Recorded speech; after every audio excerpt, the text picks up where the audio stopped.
Hi అండి. నా పేరు లక్ష్మి అండి. పచ్చిశనగపప్పు 4 గంటలు నానబెట్టుకోవాలి. 4 గంటలు నానిపోయాక వడగిన్నె ఉంటుంది కదండీ! వడగిన్నెలో పోసేసుకోవాలి. నీరంతా వెళ్ళిపోయాకనండి పొడిగుడ్లో వేసుకోవాలండి. క్లాత్‌లో వేసుకుని ఆరబెట్టుకోవాలి తడి లేకుండానే. బాగా పొడిగా అయిపోవాలండి. అయిపోయాక ఇంకోండి ఇలా అవ్వాలి.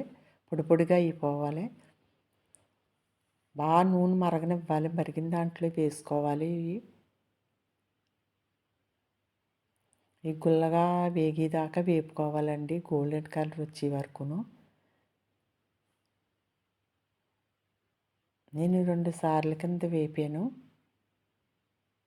ఇంకా వేగాక అలా తెలిసిపోతుంది మనకి. మనం తీసేసుకోవటమేనండి అలాగా.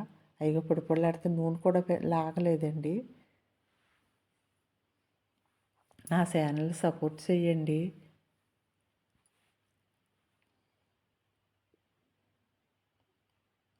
గరం మసాలా వేసుకోవచ్చండి మనకు నచ్చితే. నేను కారం, సాల్ట్ వేసి కరివేపాకు వేసాను. మీకు నచ్చితే గరం మసాలా కూడా వేసుకోవచ్చు.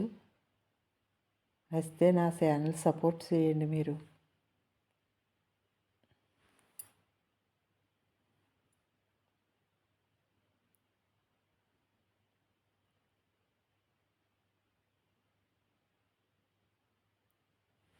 ఈ వేడి దాని మీదే వేసుకోవాలి. కారం, సాల్ట్ వేసుకుంటే బాగా పడుతుంది చల్లారిపోయే కన్నాని వేసిన వెంటనేని.